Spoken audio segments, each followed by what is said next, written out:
नमस्कार, मैं हूं आमिल बेग। आप देख रहे हैं सिटी बुलेटिन न्यूज़। पेश हैं आज के प्रमुख समाचार। जिले में डबल मर्डर से हड़कंप मच गया है। मामला थाना हैदरगंज क्षेत्र का है, जहां पर सरस्वती ज्ञान मंदिर के पीछे गड्ढे में 2 युवकों का शव बरामद हुआ। दोनों युवकों की पहचान व्यापारी रवि मोदनवाल और जितेंद्र मोदनवाल निवासी प्रतापगढ़ के रूप में की गई है। बताया जाता है कि सुबह स्थानीय निवासियों ने हैदरगंज पुलिस को सूचना दिया कि सरस्वती ज्ञान मंदिर के पीछे गड्ढे में 2 युवकों का शव पड़ा है, जिसके बाद पुलिस महकमे में हड़कंप मच गया। आनन फानन में पुलिस के आला अधिकारी मौके पर पहुंचे और शिनाख्त कराने की कोशिश की। एसएसपी शैलेश पांडे ने भी घटनास्थल पर पहुंचकर मौके का जायजा लिया। माना जा रहा है कि दोनों युवकों की कहीं अन्यत्र हत्या करके थाना हैदरगंज क्षेत्र में शव को फेंक दिया गया है। बताया गया कि एक युवक के कान से और दूसरे के सिर से खून बह रहा था। पुलिस ने शव को पोस्टमार्टम के लिए भेजते हुए जांच शुरू कर दी है। स्थानीय पुलिस ने दोनों मृतक युवकों के परिजनों को सूचना दे दी है। परिजन प्रतापगढ़ से अयोध्या के लिए रवाना हो गए हैं।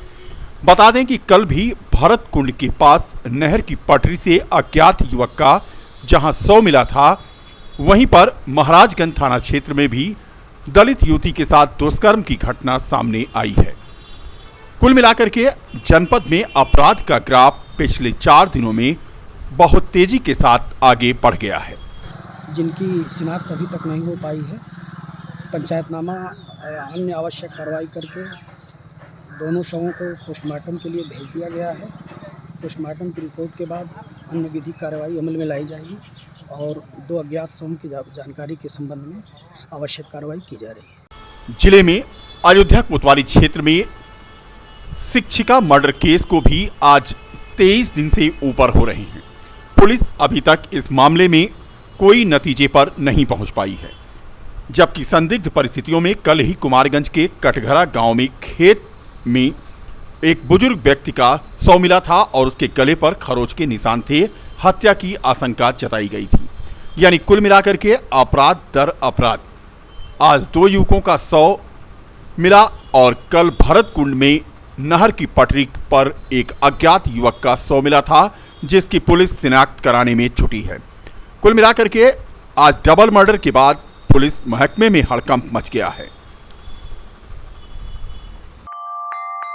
एक तरफ जहां जनपद में लाशें मिल रही हैं, वहीं खनन विभाग का भी अवैध खनन कर रही गाड़ियों पर ताबड़तोड़ छापा पड़ रहा है। बावजूद इसके जनपद में खनन रुक नहीं रहा है।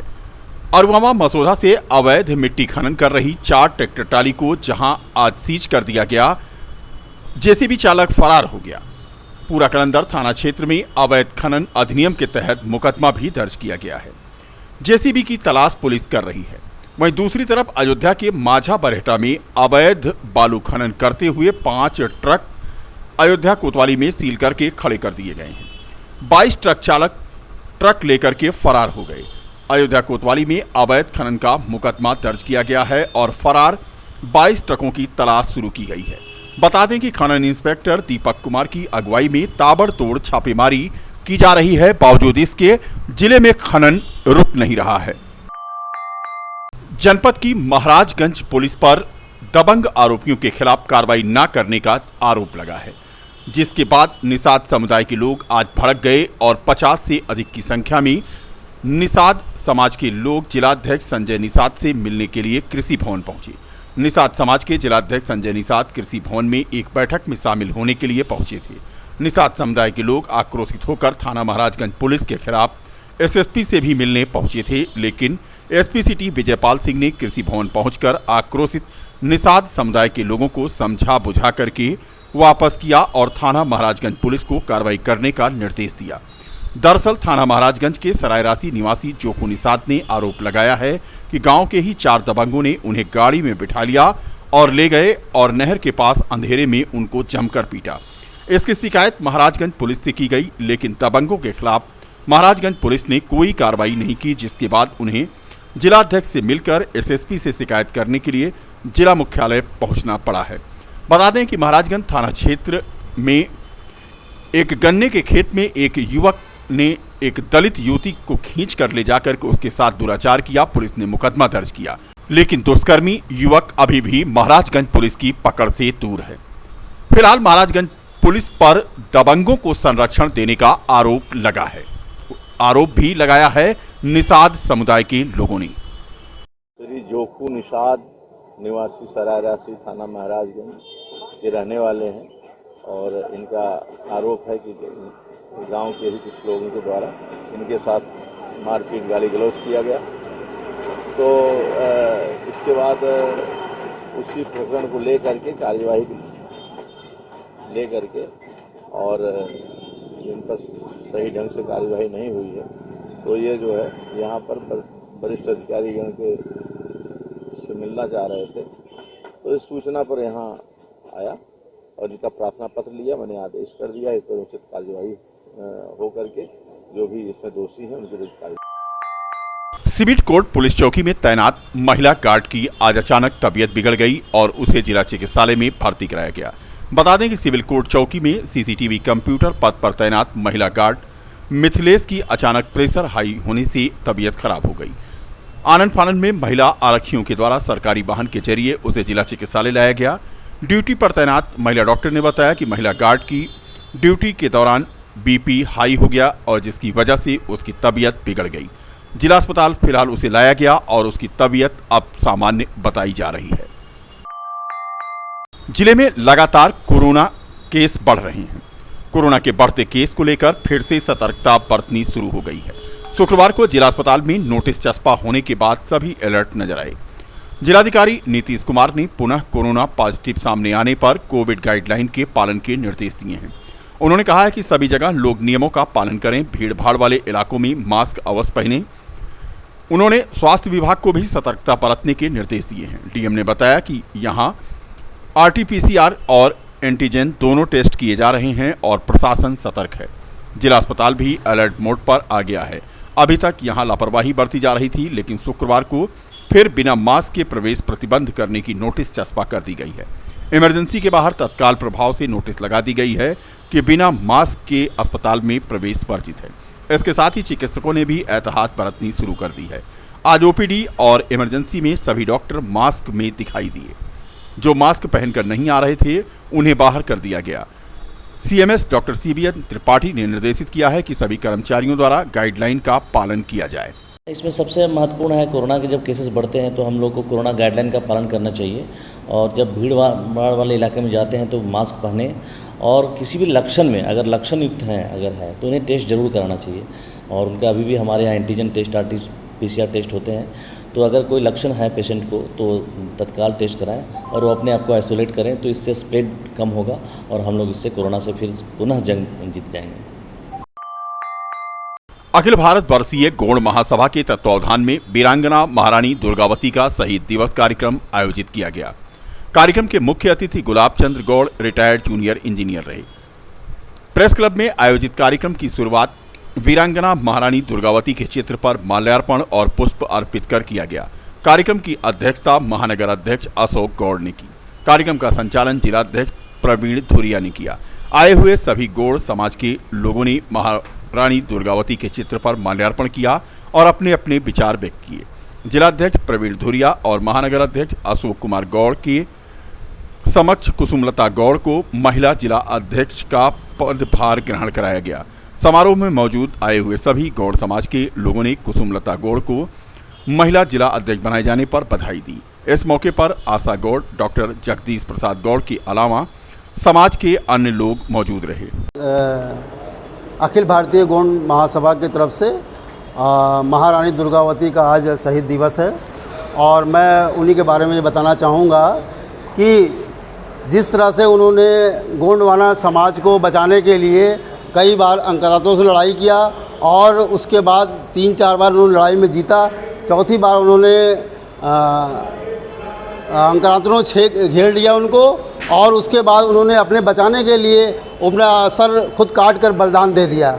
मैं अपने समाज से ही कहना चाहता हूँ कि उनके लिए भविष्य में कभी भी कोई भी कार्य हो उनके द्वारा तो उसका पूरा करने के लिए आप हमेशा इकट्ठित हो, संगठित हों। मैं यही कहना चाहता हूँ हमारे गौड़ समाज के जो भी पदाधिकारी हैं मैं उनसे निवेदन करता हूँ कि भविष्य में कोई भी प्रोग्राम होता है महारानी दुर्गावती का कार्यक्रम को विस्तार पूर्वक से करने का निर्णय लें। धन्यवाद।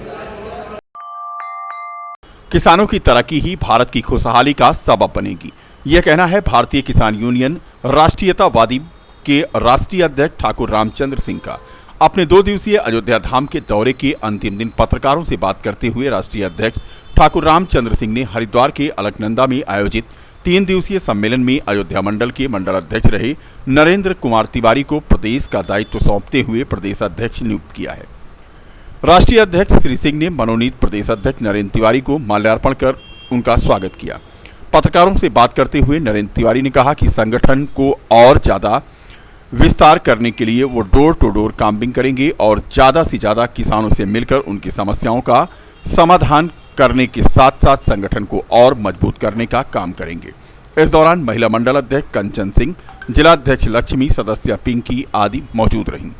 संगठन विस्तार में नरेंद्र तिवारी जी को हमने प्रदेश अध्यक्ष मनोनीत किया है, क्योंकि हमारे पूर्व प्रदेश अध्यक्ष रमाकांत अर्कवंशी जी का निधन हो गया था, पद रिक्त था। नरेंद्र तिवारी जी बहुत ही सौम्य, सहनशील और कर्मठ संगठन के कार्यकर्ता थे। मंडल अध्यक्ष के पद पर कार्यरत थे। संगठन के प्रति इनकी निष्ठा और किसानों के प्रति इनके लगाव को देख करके हमने और क्या पूरी कमेटी ने सर्वसम्मत से इनको प्रदेश अध्यक्ष का बनने का मौका दिया है। किसान राष्ट्रीयतावादी पार्टी, देखिए, किसानों के लिए संगठन नहीं, वो व्यक्तिगत उनकी दुकानें हैं। कोई है टिकैत है, तो कोई लठैत है, तो कोई अम्बावता है, तो कोई बोहरे है, तो कोई किस है। हमारा संगठन राष्ट्रवादी संगठन है, राष्ट्रीयतावादी संगठन है। प्रमुख उद्देश्य भी यही है कि हमारा लोगों का जो एजेंडा है, सर्वप्रथम राष्ट्र हित है, उसके बाद किसान हित है। राष्ट्र रहेगा तो कड़ी सुरक्षा के बीच आज जुमे की नमाज जिले में अदा की गई। जिले में पूरी तरह से अलर्ट रहा। बता दें कि बीते दिनों कई जिलों में शुक्रवार की नमाज के बाद हुए उपद्रव को देखते हुए इस जुमे को भी जिले भर में सुरक्षा कड़ी की गई थी। जिला प्रशासन के निर्देश पर जोनल और सेक्टर मजिस्ट्रेट विभिन्न क्षेत्रों में तैनात रहे तो अफसर लगातार मूवमेंट करते रहे। नगर की टाटशाह जामा मस्जिद में जुमे की नमाज अदा करने के दौरान पुलिस बाहर मुस्तैद रही। सिटी मजिस्ट्रेट और एसपी सिटी और सीओ सिटी ने विभिन्न क्षेत्रों में पैदल गश्त करते हुए सुरक्षा का जायजा लिया। जिलाधिकारी नीतीश कुमार ने बताया कि सभी जगह जोनल और सेक्टर मजिस्ट्रेटों की तैनाती की गई थी। जिले भर में शांतिपूर्ण ढंग से जुमे की नमाज अदा की गई है। धर्मगुरुओं से लगातार संवाद बना हुआ है। एसएसपी शैलेश पांडे ने बताया कि जिले में बराबर सौहार्द बना हुआ है। उन्होंने बताया कि कानून व्यवस्था और यातायात व्यवस्था पर लगातार नजर रखी जा रही है। उन्होंने कहा कि अयोध्या की गंगा यमुनी तहजीब सबके लिए मिसाल है। जुमे की नमाज के दौरान जिले भर में कहीं से किसी भी अप्रिय घटना की सूचना फिलहाल नहीं है। हम लोगों ने विभिन्न धर्मों के धर्मगुरुओं से संवाद कायम किया है और उन लोगों ने आश्वस्त किया है कि हम लोग शांति व्यवस्था बनाए रखेंगे और साथ साथ हम लोगों ने पुलिस और मजिस्ट्रेट की जोन वाइज और सेक्टर वाइज ड्यूटी लगाई है। हमारे सेक्टर मजिस्ट्रेट और स्टैटिक मजिस्ट्रेट अलग अलग क्षेत्रों में दौरे करेंगे और पुलिस बल के साथ दौरे करेंगे और पूरी तरीके से शांति व्यवस्था कायम रहेगी और पूरा संवाद कायम हम लोगों का और बहुत बेहतर तरीके से जुमे की नमाज यहाँ संपन्न होगी। महाराजगंज थाना क्षेत्र के रकौरा गांव में जमीनी विवाद को लेकर के महिला समेत 3 लोगों की पिटाई हुई और तीनों घायल हो गए।